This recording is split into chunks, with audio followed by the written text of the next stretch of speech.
The arena explodes into chaos as the steel cage door crashes shut with a deafening clang that sends shockwaves through every soul packed inside Petco Park. Drew McIntyre stands in the center of War Games, his eyes blazing with violent confidence, convinced that tonight marks the end of Cody Rhodes and his team. The Scottish Warrior has spent weeks preparing for this moment, calculating every move, every strike, every opportunity to cement his dominance. But fate has other plans. The lights suddenly die, plunging the entire stadium into absolute darkness. A collective gasp ripples through thousands of fans as confusion turns to anticipation. Then a single blood-red spotlight pierces the blackness, illuminating the entrance stage like a portal to another dimension. A sound cuts through the silence, low and guttural, somewhere between a growl and a warning. The WWE Universe knows that sound. They've been waiting months to hear it again. Tonight at Survivor Series, the question that has haunted every wrestling fan finally gets its answer. Where is Jacob Fatu? If you're hungry for the most explosive returns, the most brutal revenge stories, and the kind of wrestling drama that makes your heart pound, then hit that subscribe button right now because you're about to witness the return that changed everything. The nightmare began weeks before Survivor Series when the wrestling world watched in horror as one of the most vicious backstage attacks in WWE history unfolded on their screens.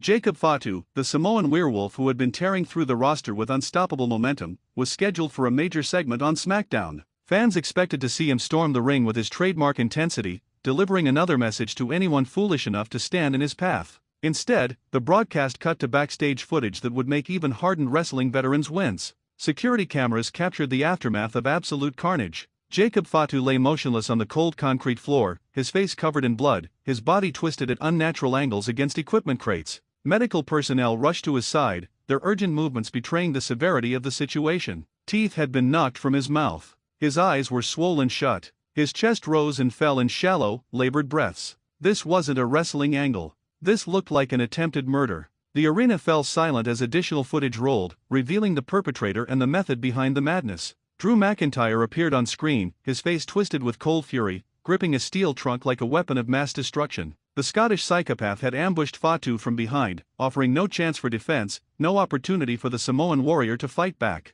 Drew swung the trunk with devastating force, connecting with Fatu's skull in a sickening collision of metal against bone. The impact sent Jacob stumbling forward into a tower of equipment crates that collapsed around him like falling dominoes. But Drew wasn't finished. He grabbed Fatu by the braids and dragged him across the concrete, positioning him against the arena wall for the final act of brutality. Drew backed up, measured the distance, and charged forward with the claymore kick that had ended countless careers. The sound of Fatu's head bouncing off the solid wall echoed through the speakers, and even fans watching at home felt the impact in their bones. Drew stood over the unconscious body for a moment, his chest heaving with exertion and satisfaction, before walking away without a backward glance. He didn't run. He didn't hide. He simply left Jacob Fatu broken and bleeding, confident that he had removed a dangerous obstacle from his path. The wrestling world erupted in shock and speculation as WWE officials released statements about Fatu's condition. Reports confirmed serious dental damage that would require reconstructive surgery. Doctors suspected a concussion, possibly severe, that could sideline him indefinitely. Some whispered that his career might be over before it truly began. The Samoan werewolf who had seemed invincible suddenly appeared mortal, vulnerable, finished.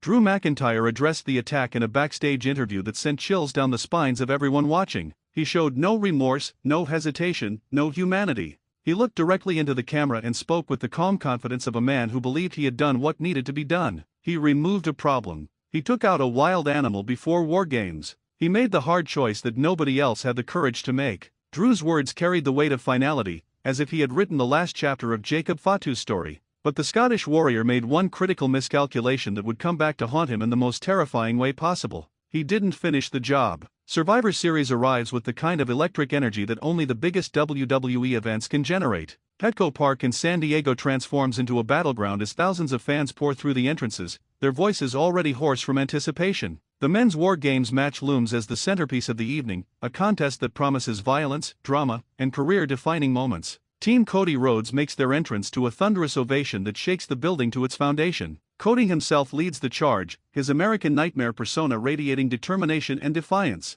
Behind him walks CM Punk, the veteran rebel who has seen every trick and survived every betrayal. The Usos, Jimmy and G, complete the team with their undeniable chemistry and street-fighting mentality. These four men have united against a common threat, bound together by respect and the shared goal of survival. They enter the massive steel structure that will contain their war, each man touching the cold metal as if drawing strength from its unforgiving surface. Team Drew McIntyre enters next, and they look like an army assembled for conquest rather than competition. Drew himself strides to the ring with the confidence of a general who has already won the battle in his mind. Beside him walks Bronson Reed, a mountain of a man whose very presence intimidates opponents into submission. Braun Breaker represents the next generation of dominance, his amateur wrestling background combined with raw power making him a nightmare matchup for anyone. Logan Paul adds an unpredictable element, his athletic ability and willingness to take insane risks keeping opponents constantly off balance. These four men believe they hold every advantage, especially with the mystery of their fifth member still unrevealed. Drew has promised that his final team member will seal Cody's fate, and the sinister smile on his face suggests he knows something that nobody else does.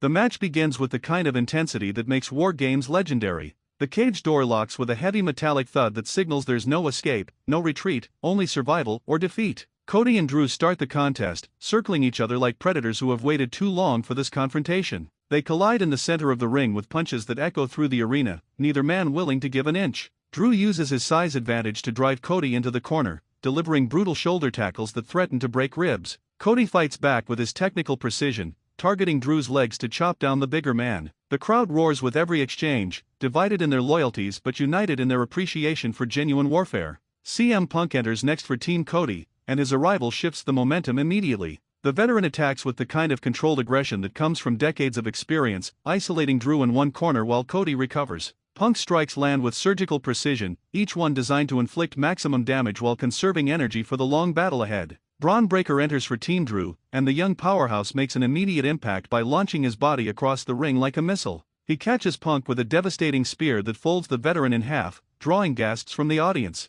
Breaker then turns his attention to Cody, lifting him effortlessly for a gorilla press slam that plants the American Nightmare into the canvas with authority. The numbers game begins to favor Drew's team as they systematically dismantle their opponents, using the steel cage as both weapon and prison. Jimmy USO enters next, evening the odds with his high-flying offense and fearless attitude. He springboards off the ropes and crashes into Breaker with a diving crossbody that sends both men tumbling. Jimmy then helps Cody to his feet, and together they mount a comeback that has the crowd on their feet. GUSO follows shortly after, and the twin brothers unleash synchronized chaos that has become their trademark. Super kicks fly in every direction, connecting with jaws and chests in rapid succession. Logan Paul enters and immediately takes to the skies with moves that shouldn't be possible for someone his size, his social media fame forgotten in favor of genuine athletic respect. Bronson Reed makes his entrance and the entire dynamic changes as over 300 pounds of pure violence enters the cage. Reed splashes opponents in corners with his full weight, crushing them against the turnbuckles and steel mesh. He catches GUSO attempting a dive and plants him with a thunderous powerbomb that shakes the ring. The match descends into absolute chaos as all 8 men battle throughout the structure, using every weapon available in their quest for victory.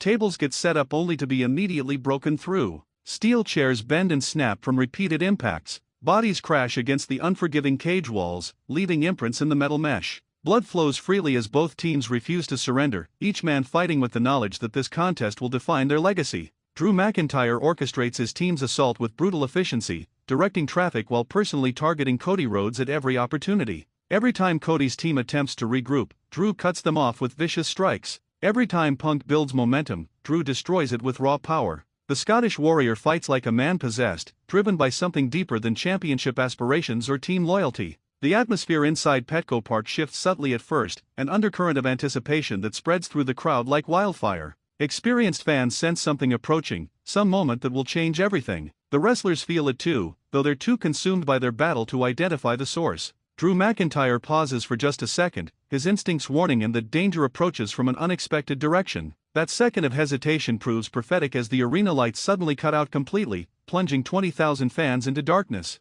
The sudden absence of light brings the crowd to their feet, their collective roar transforming into confused murmurs. Inside the cage, the wrestlers freeze mid-motion, unable to see their opponents or the danger that might lurk in the shadows. Then a single spotlight ignites, but this isn't the usual white light that illuminates WWE entrances. This spotlight burns blood red, casting everything it touches in crimson shadows that look like something from a horror film. Smoke begins pouring across the entrance ramp, thick and heavy, rolling forward like an approaching storm cloud. The smoke consumes the stage, transforming the entrance into something otherworldly and terrifying. The Titantron flickers to life with distorted images that glitch and stutter like a signal trying to break through interference. The screen stabilizes for just a moment, displaying a single word written in Samoan lettering that drips down the screen like fresh blood. Werewolf. The arena explodes with a sound that threatens to lift the roof off the building. 20,000 voices scream as one, recognition and disbelief combining into pure emotional chaos. Michael Cole's voice cracks with genuine shock as he screams into his headset that this can't be happening.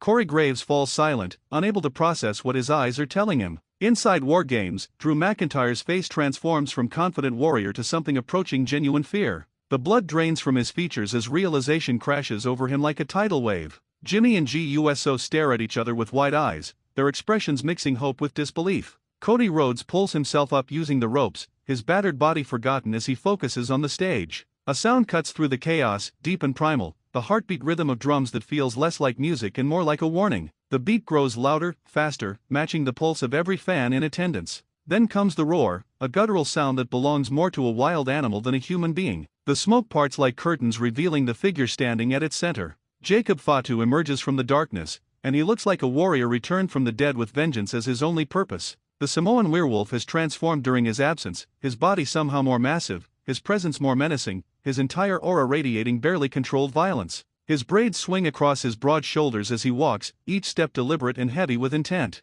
His chest rises and falls with deep breaths that send vapor into the cool arena air. A blood-red mouthguard covers his teeth, or what remains of them after Drew's assault, giving him the appearance of a predator ready to feed. His eyes lock onto the cage with laser focus, seeing nothing else, caring about nothing else except the man who tried to end his career. The crowd's reaction reaches levels rarely heard in professional wrestling, a sustained roar that continues as Fatu makes his way down the ramp. He doesn't acknowledge the fans reaching out to touch him. He doesn't pose or play to the cameras. He simply walks with the purposeful stride of a man who has spent months replaying one moment over and over in his mind, the moment Drew McIntyre's boot connected with his skull and sent him into oblivion. Inside the cage, the match has completely stopped. Everyone stands frozen, watching the Samoan werewolf approach. Drew McIntyre backs toward the corner, his eyes never leaving Fatu, his mind clearly racing through scenarios and none of them ending well. Bronson Reed and Braun Breaker position themselves between Drew and the approaching threat, ready to defend their teammate but visibly uncertain about their chances. Logan Paul grabs a steel chair, his hands gripping the weapon so tightly his knuckles turn white.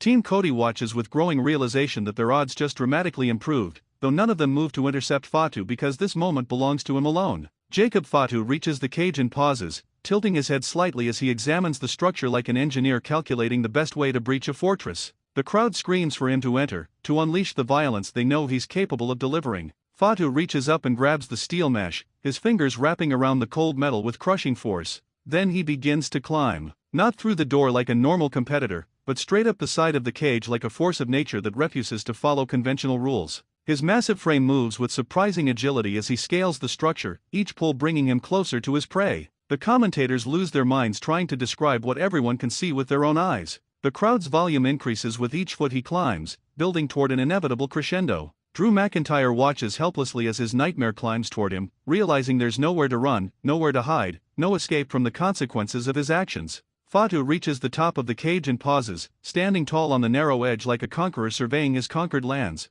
He looks down at Drew McIntyre with eyes that promise suffering beyond imagination. The entire arena holds its breath, waiting for the moment that will live in highlight reels forever. Then Jacob Fatu jumps. He doesn't climb down carefully or use the structure for support. He launches his entire body into the air, dropping 20 feet with no regard for his own safety, landing inside War Games like a meteor striking the earth. The ring shakes from the impact. The crowd's roar somehow increases even further. Drew McIntyre takes an involuntary step backward, his warrior instincts finally registering that he's in genuine danger. Braun Breaker makes the mistake of charging first, attempting to intercept Fatu before he can reach Drew. The young powerhouse throws everything he has into a running strike, but Fatu doesn't even try to dodge. He simply turns and unleashes a superkick that catches Breaker square on the jaw with a crack that echoes throughout the building. Breaker's eyes roll back as his body goes rigid, then he collapses like a demolished building, unconscious before he hits the canvas. Bronson Reed decides to try his luck next, believing his size advantage will make the difference.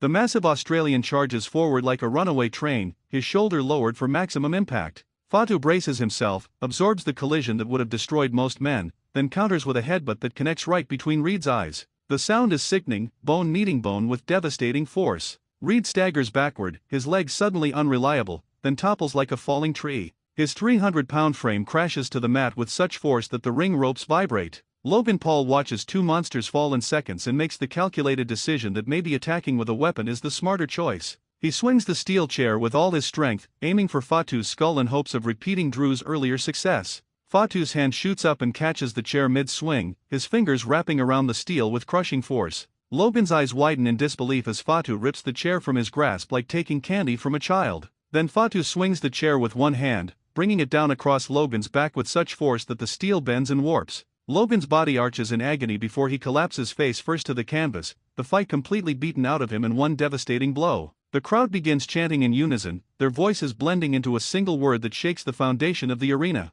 "We're Wolf! We're Wolf! We're Wolf!" The chant grows louder with each repetition, 20,000 people united in their appreciation for the destruction they're witnessing. But Jacob Fatu doesn't acknowledge them. He doesn't raise his arms in victory or play to their adulation. His eyes remain locked on one target, the man who tried to end his career, the man who left him bleeding on concrete, the man who walked away thinking the job was finished. Drew McIntyre and Jacob Fatu finally stand face to face in the center of War Games, separated by just a few feet of canvas that might as well be the distance between life and death. The crowd somehow finds another level of volume as these two warriors prepare for their confrontation. Drew stares back at Fatu with jaw clenched tight, trying desperately to hide the fear that threatens to overwhelm him. He knows what's coming. He knows there's no talking his way out of this moment. He knows that payment for his actions has arrived, and the debt will be collected in blood. Drew raises his fists in a fighter's stance, falling back on years of combat training and championship experience. He throws the first punch, a hard right hand that would knock most men unconscious. The punch connects solidly with Fatu's jaw, snapping his head to the side. But Fatu doesn't fall. He doesn't even stumble. He slowly turns his head back to face Drew, and the expression on his face makes it clear that the punch only made him angrier. Drew throws a second punch with even more power, putting everything he has into the strike. Again it connects. Again Fatu absorbs it like he's being hit with a pillow rather than a fist that has ended careers. Drew's eyes widen as he realizes his best shots aren't enough. He backs up a few steps, measures the distance, and decides to end this with the move that has never failed him. Drew charges forward, his leg raised for the claymore kick that left Fatu unconscious months ago. Time seems to slow as his boot approaches Fatu's head, but this time Fatu is ready. He explodes forward with a spear that catches Drew in midair, intercepting the claymore attempt and driving all of his 300 pounds into Drew's midsection. The collision sends both men flying backward until Drew's body crashes into the steel cage wall with devastating impact. The entire structure shakes and rattles from the force, the metal mesh bending outward from the impact. Drew bounces off the wall and lands on his hands and knees, gasping for air that refuses to enter his lungs. The crowd erupts with such force that cameras shake from the vibration. CM Punk stands near the ropes with his mouth hanging open, unable to believe the display of power he just witnessed. Cody Rhodes pulls himself up in the corner, his battered body forgotten as he screams for Fatu to finish what he started. Jacob Fatu rises to his feet, his chest heaving with exertion and rage. He tilts his head back and releases a roar that sounds less human and more like an ancient war cry passed down through generations of Samoan warriors. The primal sound echoes throughout the arena, sending chills down the spines of everyone present. Fatu reaches down and grabs Drew McIntyre by the hair, dragging the Scottish warrior to his feet like a puppet on strings. Drew's legs barely support his weight, his eyes unfocused and glassy from the impact. Fatu positions him in the center of the ring, taking his time, making sure Drew knows exactly what's coming next. 2 tables have been set up near the corner during the chaos of the match, stacked on top of each other in preparation for some devastating spot that was originally planned. Those tables are about to serve a purpose far more destructive than anyone imagined. Fatu lifts Drew onto his shoulders in a fireman's carry position, showing strength that seems superhuman. Drew tries weakly to fight back, throwing elbows that land with no effect. Fatu walks toward the corner where the tables wait like sacrificial altars. He positions himself carefully, making sure the angle is perfect for maximum destruction. Then he launches Drew into the air with a pop-up motion that sends the Scottish warrior flying upward. As Drew reaches the peak of his ascent, Fatu catches him and transitions seamlessly into a Samoan drop, using Drew's own momentum against him. They crash through both tables simultaneously, the wood exploding into splinters and fragments that scatter across the ring. The sound of the impact is sickening, a combination of breaking wood and breaking bodies that makes even hardened wrestling fans wince. Drew's body bounces once from the force before lying completely still among the wreckage. The stadium loses its collective mind with a reaction that registers on earthquake sensors throughout San Diego. Fans jump up and down, screaming themselves hoarse, holding their heads in disbelief at the carnage they just witnessed. Replays show the impact from multiple angles, each one more brutal than the last. Jacob Fatu stands over Drew McIntyre's motionless form, his chest rising and falling with heavy breaths, staring down at the man who tried to end his career. CM Punk retrieves a microphone that was attached to the cage wall and extends it through the mesh toward Fatu. The Samoan werewolf takes the microphone slowly, his movements deliberate as he processes the violence he just delivered. He lifts the microphone to his lips, and when he speaks, his voice carries throughout the arena with crystal clarity despite being barely above a whisper. The tone is low and gravelly, vibrating with barely controlled violence that promises this is far from over. "You didn't finish me, Drew, so now I finish you." The simple statement carries more weight than any elaborate promo could deliver. Fatu drops the microphone onto Drew's chest where it lands with a hollow thud. He turns away from his fallen enemy and nods toward Cody's team, giving them silent permission to finish the match. With Drew McIntyre destroyed and unable to defend himself or his teammates, the momentum shifts dramatically in favor of Team Cody Rhodes. The American Nightmare pulls himself up using the ropes, renewed energy flowing through his battered body as he realizes victory is within reach. Cody stalks Logan Paul, who tries desperately to crawl away but finds no escape within the steel cage.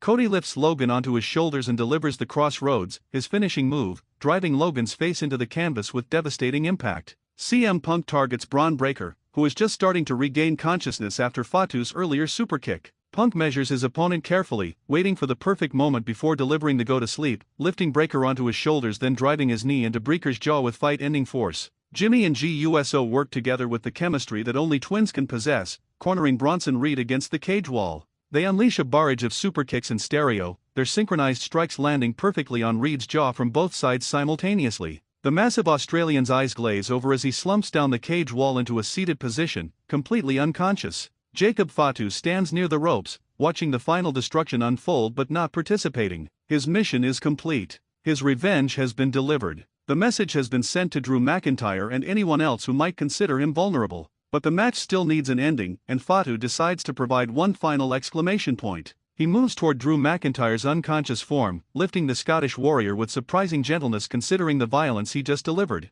Fatu positions Drew for his most devastating finisher, the Muscle Buster, lifting the dead weight onto his shoulders in a torture rack position. Drew shows no signs of consciousness, his body limp and unresponsive. Fatu takes 3 steps forward and drops to his knees, driving Drew's head and neck into the canvas with the kind of force that ends matches and sometimes careers. Drew's body goes completely rigid for 1 second before going totally limp, any remaining fight completely extinguished. Cody Rhodes scrambles over and hooks Drew's leg for the pin, the referee sliding into position to make the count. 1, 2, 3. The bell rings with a sound that feels anticlimactic after everything that just happened. Team Cody Rhodes has won War Games, but nobody in the arena is celebrating a team victory. The cage begins its slow mechanical rise, lifted by motors and chains that seem to take forever. Medical personnel flood the ring, surrounding Drew McIntyre with urgent attention. A neck brace is carefully fitted around his throat to stabilize his spine. Multiple referees help lift him onto a stretcher with practiced care born from years of handling injured wrestlers. Drew's eyes are open but unfocused, staring at nothing, his glassy expression suggesting he's not fully aware of where he is or what just happened. He looks like a man who just had his soul beaten out of his body, leaving only an empty shell behind. As the stretcher is wheeled up the ramp, a slow clap begins from scattered sections of the crowd. Not celebrating Drew's injury, but acknowledging the warrior who entered War Games with confidence and left on a stretcher because he made one critical mistake months ago. Jacob Fatu doesn't celebrate with Team Cody. He doesn't raise their hands or embrace them in victory. He doesn't acknowledge the championship implications or team dynamics that made this match possible. Instead, he walks straight up the ramp with the same purposeful stride he used when entering, his eyes still locked on the ring as if he has unfinished business that extends beyond one night. The camera focuses on his face, capturing the expression of a man who has tasted revenge but knows the war is far from over. Drew McIntyre was Chapter 1. The assault that started this entire story was Drew's declaration that Jacob Fatu was a problem that needed to be removed. Tonight's return was Jacob's response, a clear message that you can't kill a werewolf with one attack. But the bigger questions loom over the WWE landscape like storm clouds promising more chaos.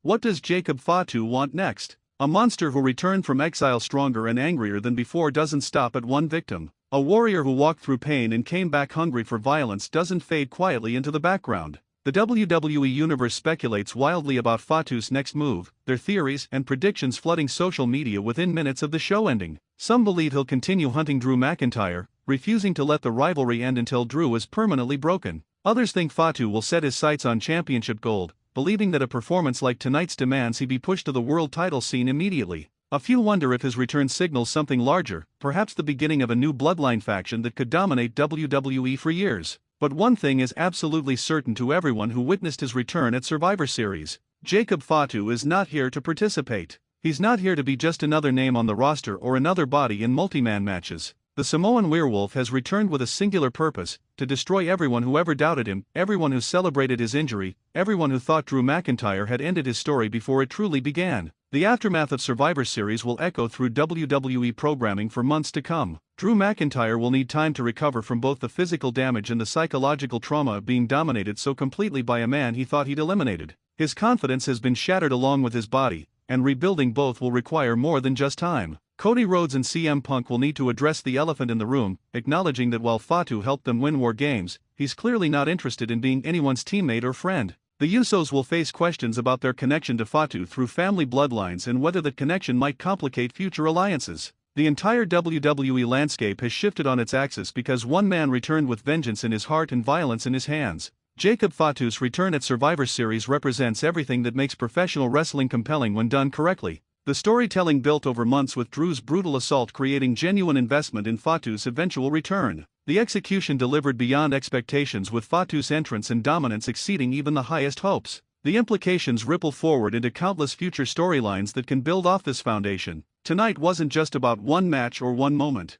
Tonight was about establishing Jacob Fatu as a force of nature that cannot be controlled, cannot be predicted, and absolutely cannot be stopped. The Samoan werewolf spent months in exile, healing his wounds and feeding his rage. Now he's unleashed on the WWE roster, and everyone should be terrified of what comes next. Drew McIntyre learned the hardest lesson of his career tonight. When you try to end a monster's career, you better make absolutely certain the job is finished. Because if that monster survives, if he comes back stronger and angrier than before, there's no mercy waiting. There's only revenge. And Jacob Fatu's revenge has only just begun. If you want to stay updated on every twist and turn of Jacob Fatu's path of destruction, hit that subscribe button right now because this story is far from over and you won't want to miss a single moment of what happens next.